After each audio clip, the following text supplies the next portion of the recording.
একদিন একটি বাঘ খাবার খুঁজছিল।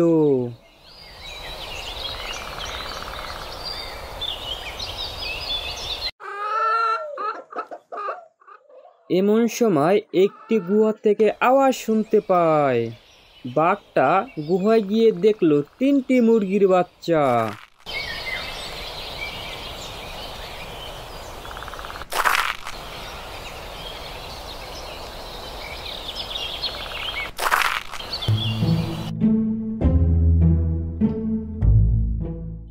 বাঘ সব মুরগি খেয়ে চলে যায়।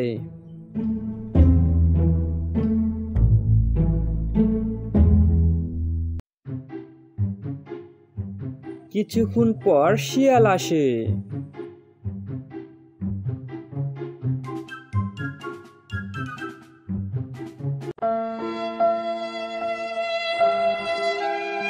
হাই হাই হাই, এ কি দুর্দশা আমার!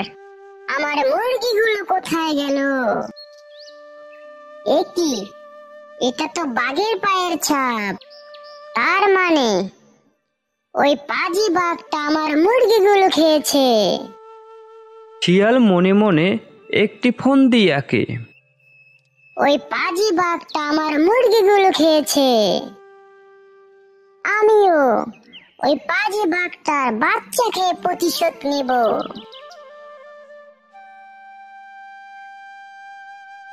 পরের দিন সকালবেলা শিয়াল যাচ্ছে বাঘের বাসায়।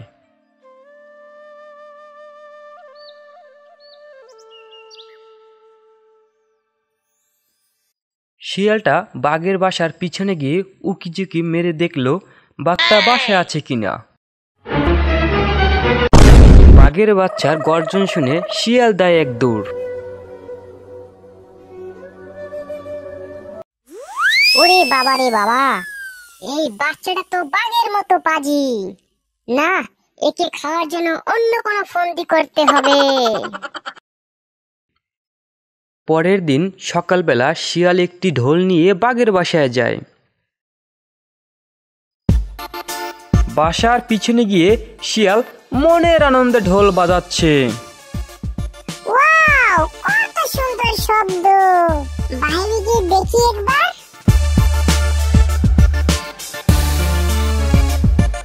ঢোলের তালে তালে বাচ্চাটিও লাফাতে থাকে। শিয়াল ঢোল বাজাতে বাজাতে হাঁটতে থাকে। তার পিছনে পিছনে বাচ্চাটিও আসতে থাকে। শিয়াল একটি জঙ্গলে গিয়ে থামে। এখানে বাঘের বাচ্চাটি খেয়ে প্রতিশোধ নিবে।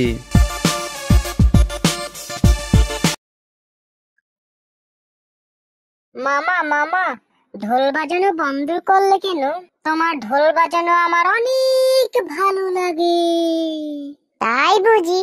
ঠিক আছে, আজ সারাদিন তোকে আমি ঢোল বাজিয়ে শোনাবো। গাছের উপরে একটি মশা ছিল। এই মশা যদি আমাকে বাচ্চাটি খেতে দেখে তাহলে বিপদে পড়ে যাব। শিয়াল মশাটিকে তাড়িয়ে দেয়। শিয়াল অনেক চেষ্টা করে বাচ্চাটি খাবে, কিন্তু কিছুতেই সুযোগ পাচ্ছে না। এদিকে বাঘ তার বাসায় এসে দেখে তার বাচ্চা নেই। তাই সে চিন্তায় পড়ে যায়।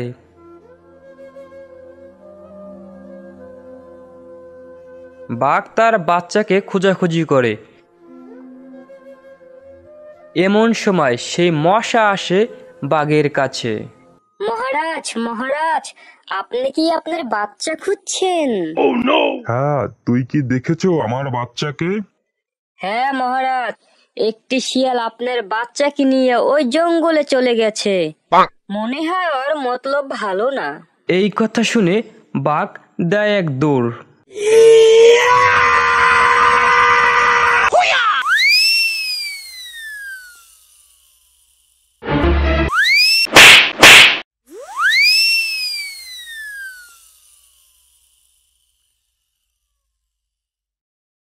এই বজ্জাত শিয়াল, তুই আমার বাচ্চা নিয়ে এলি কেন রে? মহারাজ, আমার ভুল হয়ে গেছে, আমাকে মাফ করে দিন। ঠিক আছে, মাফ করে দেব, আর যেন কখনো ভুল না হয়। আচ্ছা মহারাজ। বাঘ তার বাচ্চাকে নিয়ে চলে যায়।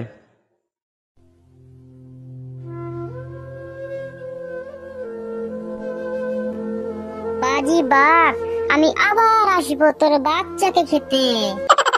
তখন আমার সাথে আমার বন্ধু থাকবে। ওরে বাবা রে বাবা, কি কেনুটা দিল আমারে। যাই, আমি এখন আমার বন্ধুর কাছে চলে যাই।